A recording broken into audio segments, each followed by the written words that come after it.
and just the role playing aspect of it. Speaking of role playing aspects, Witcher 3. Boom! Alright, you guys have been playing Witcher 3, haven't you? So let's just lovely slide into that. That's a beautiful transition. You're welcome. Yeah, Alright. So Witcher 3, what do you guys think? pretty awesome. You guys have it on PC, right? Yeah. Both of you guys? I've got it on my PS4. It looks good. Like it looks like a new gen game. Although, there was some contention about the downgrade in the graphics. They said, they had beefed it up for the trailers and stuff. But playing it still looks great. Like just the weather effects alone look amazing. Like the tree movement, the wind, even like just the little particles in the air floating through. Little bits of seed and fluff and stuff like that. Flicker of the fire. I just thought it's a great game to look at. The exterior environments are beautifully done. I think I'm finding the interiors a bit bland. They're all very much same, aren't they? You go into a hut, But open up a chest, like in the inside, you lose a lot of the dynamic lighting, and I think the colours sort of just. I don't know if it's my computer settings, but I've got my shadows kind of disappear inside.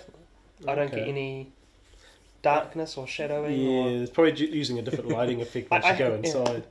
Graphics whores here. Yeah, but it does. Okay. It does What's the game look like? The game is fantastic. It's fun. I've played the whole prologue part, which is Old Orchard. Yeah. Before you go to Velen, which is where it basically opens right up, and so now you can go to all these towns. Yeah, but again, you're just in this one state of a bigger map of countries. Yeah. And it looks huge. Like at this point, I'm a little bit intimidated, frankly, with how much the content I can see is in front of me. Yeah. But that in itself is really exciting. So I've played the first two, and it's just wonderful to go from the first two being kind of closed in some way. The first one was pretty linear. You just went, you had a little hub area, you went to another hub area, and it was kind of like levels really. And then part two was a little bit more open, but again, just hub areas. And now we've got this open world game with everything. It's just like, wow, these guys have really opened this up. And there's a lot of content. There's a lot of stuff to see and do. Although I'm just kind of, I don't know about you guys, but I'm just, I keep running into bandits a lot and raiding a bandit camp and killing them and then getting some loot, and it's like, okay, another bandit camp. Yeah, oh, there's another bandit camp, and but I'm hoping there's a little bit more variety. I'm sort of missing the Skyrim going into caves or going into ruins. I'm just hoping there's some of that coming up some point. I'm still obviously playing it, but the main storyline's really interesting. Although there is some, I watched something today where they're talking about. I don't know if you guys experience this, but it just feels like you're just basically searching for this girl Ciri, who's like this prodigy witcher that Geralt kind of instructed when she was a girl, and now basically the whole storyline is finding this girl because the Wild Hunt is after her. Getting to her first. And it's basically just following that along and then doing these side quests and stuff. I'm being a little bit cynical, just bringing it down to its fundamentals, but that's what it is. But once you kind of, I don't know, what do you guys find is like the main story kind of grabbing you at this point? I'm enjoying going through the side content more, I think. Like the main quest is fine, it's cool, but helping everyone out deal with the aftermath of the invasion and the war there's a lot of backstory going on. Yeah, the whole nation's under a big war, and there's just a lot of, we were talking earlier about like emotionally driven storylines, and like all the side content is all huge emotionally driven stuff. People have lost this and dealing with the hardships, and I think it's really good. How do you like it coming in fresh? Like you haven't played the first Yes, thing? yeah. So this is what I wanted to go on about. This is my first experience with The Witcher 3, and I'm playing it on my PS4. And I'm really enjoying it. Like I was really cynical about the game. I was kind of like 200 plus hours. Fuck that. What you were talking about with the map being huge, and it is. It's enormous. Like it can zoom out for ages, and when you're playing the first part, it's only a small country, and then you move out. There's a second country, and then you can zoom out for ages. I was talking to a friend of mine. He hasn't found like an end yet. Like it's just real natural to go through. It's huge. But also, I think the last time we spoke about Witcher, I think I talked about that maybe I needed to change my style of play in terms of instead of getting everything, maybe I should just do it. So that's what I'm doing with The Witcher, and the game looks great, and going through it, with all this content, I've found that just doing the main story for me at the moment, I've just wanted to concentrate that. Screw the kind of side missions at the moment. But I'm level 3 fighting level 11 guys. I'm getting owned at the moment. Yeah. So the kind of pull is that you kind of, to level up, you have to do those side missions. Yes. So I've done a few. But what's really cool about it, my worry is that the side missions were going to be like GTA or something. They were just going to be, or Red Dead Redemption, they were just going to be repeat kind of side missions that you've done before, but you're just doing it in a different place. Yeah. I haven't come across that yet. No. Which is really cool. And the side missions even have their own kind of cutscenes, and they're really interesting. It doesn't feel like a side quest. It actually feels like a part of the story. They do feel like side quests. Yeah. It's I'm find a lot like Mass Effect. I'm finding like the characters are great. I'm getting like emotionally drawn in with the world, the characters.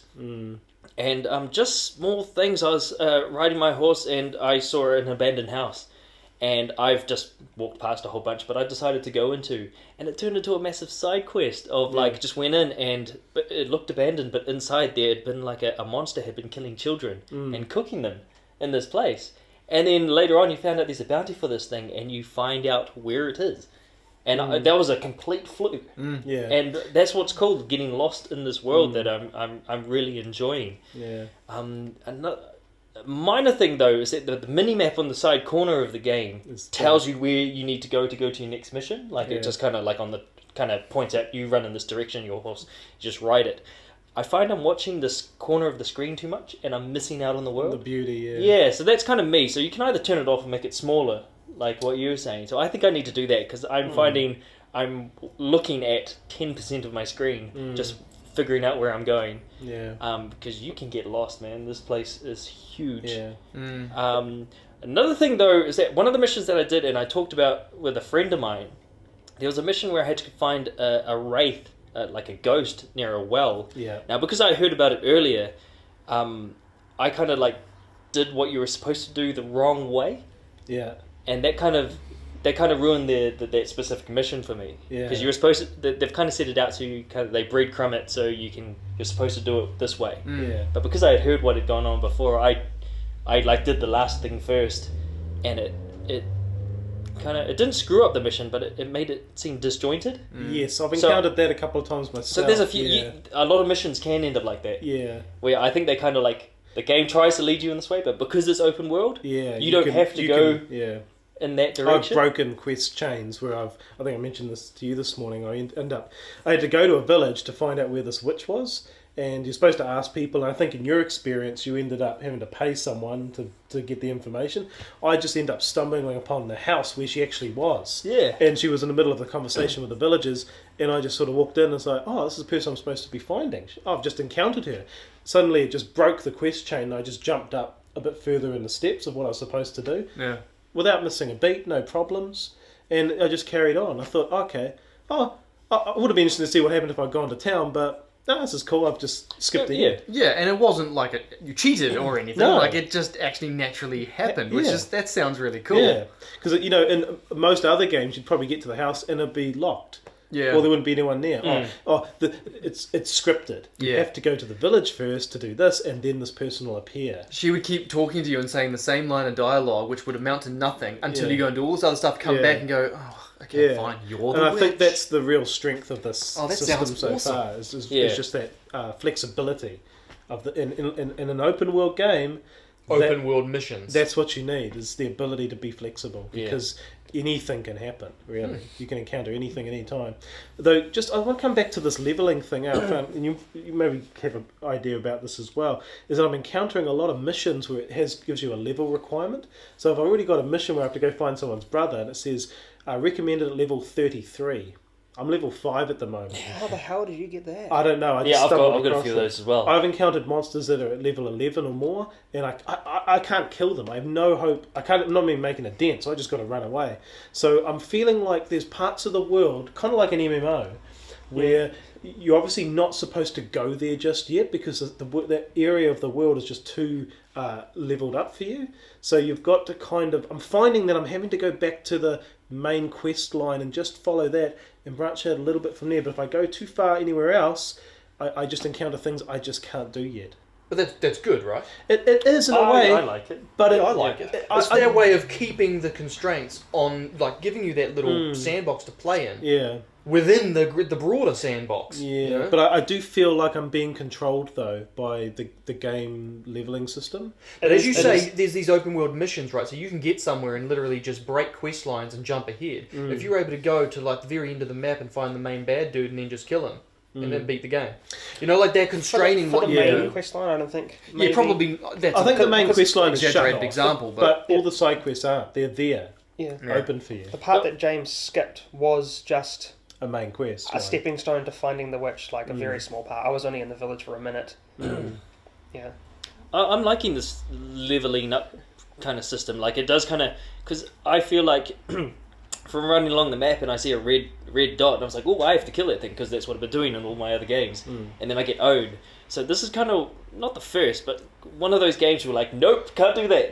And or if I've had to fight someone, it's like it's a normal guy because I'm level 3 to 5. This person's a level 11. He's pretty much a boss fight to me, but he's just a normal guy. So I just have to like, okay, I can't get hit for the next hour if I want to kill this guy. Yeah, you can You actually can kill. engage But them if you want. It's just yeah. gonna be hard. Yeah. but that's cool. Yeah, it's good fun. So it's actually cool for at the moment that I am getting owned a lot, but it makes you have to be quite strategic in the game, which I'm liking. It's cool because it's not as sleek and awesome as like Shadow of Mordor. How he can just own fools. With The Witcher, it's quite okay. I have to run now, or else I'm gonna die. Yeah. What difficulty are you playing on, by the way? They gave me the choice, and because of the content, I wanted to go on its easiest, but I was like, it gave me the choice of just straight story, a story, but I like a challenge, and I forgot what the rest was. The last one, Seasoned and Insane. yeah, and one was Insane. Are you crazy? Insane. I I'm a masochist. even though because the game's so massive, and I do play games for its story, I do enjoy a challenge as well. So I did pick story, but I like a challenge. Okay. And it's that may be what it is at the moment. So I'm enjoying it. Yeah, because How about you guys? What are you guys playing? We're playing on the hardest, not the hardest, but like the second. We're from the on top. Seasoned. Yeah. I tried it on Insane at the start, but that goblin ambush at the start, I kept dying. Yeah. And I was still trying to get to grips with the control and the combat, so I thought, fuck it, I'll just play on Seasoned. It's definitely challenging. Like I'm dying wow. a lot. Don't you think they'll kind of ruin your not immersion your experience with the story though? That like you're coming up against these goblins that like is the tutorial almost, and you're getting owned. But that's because I think that's for a second playthrough when you've mastered the game. Yeah. I definitely will for my replay through. Yeah, I jumped to that difficulty because I played the first two. I figured I know this. I know how to play this. Yeah. But mainly because having played the other two games, I've played through on normal difficulty in those games and not used the other systems that are in place, like the alchemy with the potions and the oils for the swords and stuff and the magic. And you can actually ignore that and just play through and just fight everything. But when you're on the harder difficulties, you have to use that stuff. And it makes that system far more beneficial and more fun role-playing wise because you want to use that stuff. And you need to Or use you- it you for can put- survival. Yeah, You can- and you it makes it kind of cool. You can put talents into that stuff and make it more effective, and make it worth using. No, Yeah. that sounds perfect. That sounds like what I'd want to do. Yeah, it is hard though. Like if you because I'm still. Can you alter it as you play? You can, but it's hard because you've got to get that fighting system down because there's a lot of. Yeah, I'll dodging. start on what you've I'm done. I'm still getting used to it. Yeah, it's tricky. It's not. Yeah. But it's not unfair. You know, it's a bit of a Dark Souls. You're gonna have to take a bit of time to get used to the Yeah, I system. And find if you fail a block, they keep coming at you, so you Yeah. have to roll You've gotta away be- and give yourself some space to compose yourself. That's what I like about it. It's actually a lot of games you can just like Run in. OP it, and like if you get hit, it's like ouch. Yeah, I can still kill You you. can kill 'em This right one I've had to find that you've Yeah. actually had to parry, or if they're Yeah. too big, you actually roll away, or you can do the whole just stepping to the side. I had like 3 guys try and hit me, and he did the cool like one step to the side. Another guy came in, ducked it, and did 3 of those. But one guy hit me, and I died. Yeah. But I thought that was real cool. Yeah, can't hit me. I'm awesome. Dead. Did you notice they can actually hit Can't each do other? that. Yeah, they can. Yeah. I got a guy fired an arrow at me, and I deflected the arrow at one of his friends, Yeah. and that was awesome. Yeah. And you can hit multiple guys too if you swing your sword. because he does big swings. Yeah, Yeah. you You can, can cleave through. actually hit a couple of guys at once. and I was surprised because you can attack on your horse. I'm finding that insanely overpowered at the moment. Well, Yeah. I didn't know that because I thought it was just a dumb mechanic. But if you hold the button, it does a slow motion, so you can actually he'll lean out to the side. So I came across a bandit on a horse, and we did the whole side to side thing. And if you hold down the attack button, he holds out to the side and fully gives them a massive knock. If they don't die, they'll fall off, their horse. yeah. And if Oh, you wow. gallop, it's a guarantee. Oh, I'm not sure if it's guaranteed, but every time I look at the very brief appearance of the damage counter, it's almost guaranteed to be a critical hit if you're at a gallop and you hit. No, it's a one-hit kill on certain enemies. I think on horseback. That's what I've noticed. No, it critical hits because I got to a point in Valen where I'm level 5 at the time, and I was coming up against a short deserter camp they were ranging from 7 to 11, and sprinting past I would critical hit the 11 guy, and I would only take off a sixth of his health. Oh, okay. Yeah. Depends on the level. Yeah, but if most they're the guys you will same cut level them as you, you cut them in half or knock an arm off. it's instant kill, which is interesting. Yeah. It's still tricky though, and they've built in this nice mechanic with the horse, especially around monsters, of a fear gauge. So the horse starts to get freaked out, and if he's too scared, Yeah. he'll buck you. Yeah. So you can't just stay there on the horse, because especially with monsters, he'll start to freak out. So you've got to ride away, and then fear gauge will go down, or you've got to kill them. So it offsets the one hit kill there, which I think is a good mechanic.